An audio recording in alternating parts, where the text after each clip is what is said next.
Everyone has that one body part that seems to be lacking behind all of the other ones.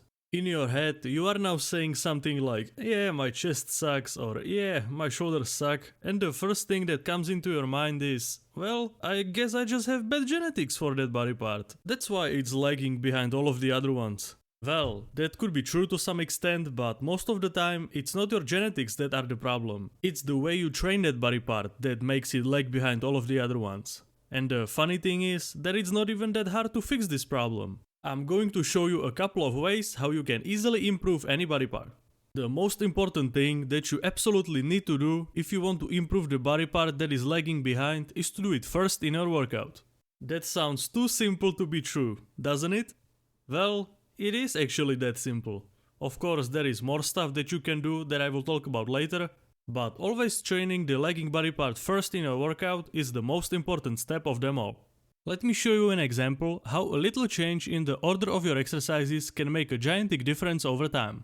In this example, I will say that my shoulders are lagging behind and I want to improve them.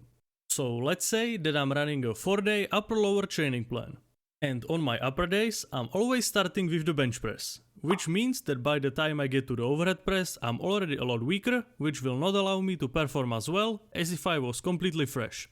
And we are not only talking about the physical fatigue, but also about the mental fatigue, that also plays a big role. So if I wanted to improve my shoulders, I would start every single one of my upper body days with the overhead press, instead of the bench press, or anything else for that matter.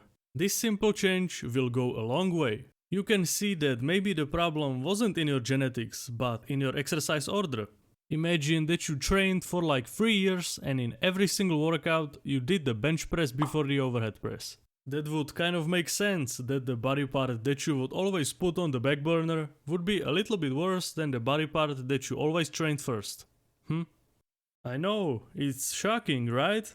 You will be surprised how many more reps you will be able to do and how much will the mind-muscle connection improve if you simply do the exercise right at the start instead of later on in the workout. And this doesn't apply only to the major body parts. You can do the same thing with any body part. You might think that starting a workout with calf raises is extremely weird, but if you want to improve them, that's something that you should do.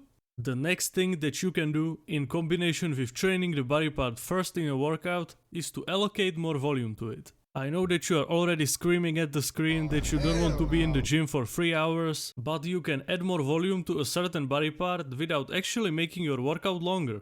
You might be like, oh, that's impossible, but this is very much possible, because we are trying to prioritize a certain muscle group over all of the other ones.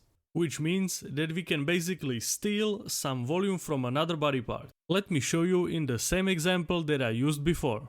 So let's say that I'm doing 3 sets of overhead press and 3 sets of bench press. What I will do to increase the volume of my overhead press is to just take away 1 set from the bench press and add it to the overhead press. So after this change I will be doing 4 sets of overhead press and 2 sets of bench press. You might think, just 1 extra set?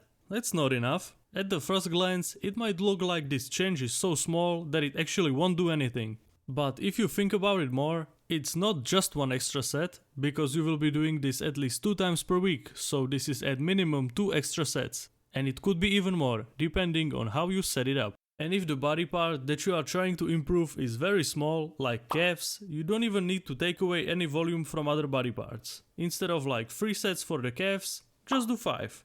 Because the muscle is so small, it won't add any more extra overall fatigue. And in terms of extra time, it will be almost unnoticeable, because 2 extra sets of calves can be done super fast. One other thing that you can do is to just train the lagging body part more often. But this is definitely a more drastic approach, that will require you to make more changes to your training plan, than just moving a couple of exercises around. So I would only recommend doing this if you already tried out the 2 methods that we already talked about in this video. And I don't mean like try it out for a week. You need to stick to it for at least a couple of months to see if it helped you out or not. This is basically a combination of everything that we talked about so far. Training the body part first in a workout, adding more volume to it, and now increasing the training frequency. Once again, if the body part that you are trying to focus on is a very small body part, then this won't be that complicated to implement. Let's come back to the calf example.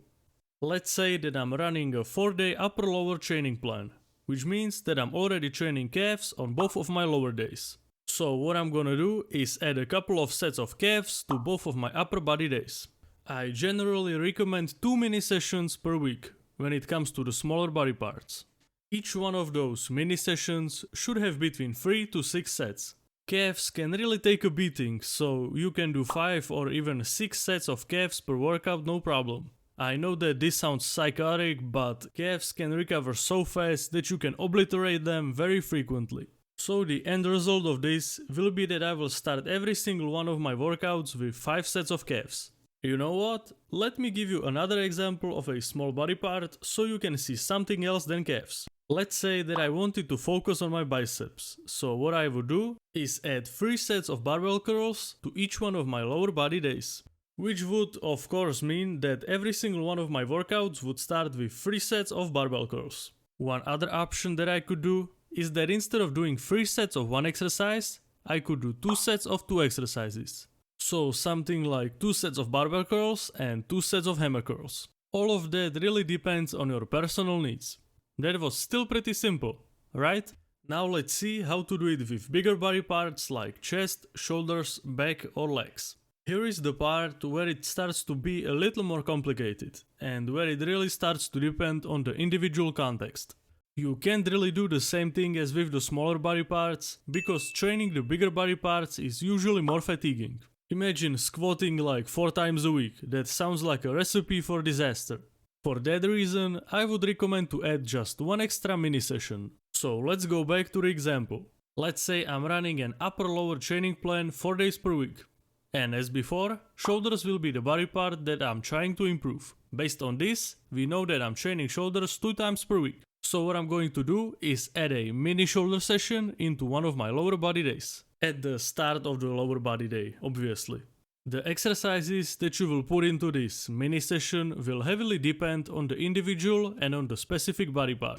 For this example, the shoulder mini session will look like this. It has a little bit of everything, but it won't take that much time to complete. That's a perfect combination.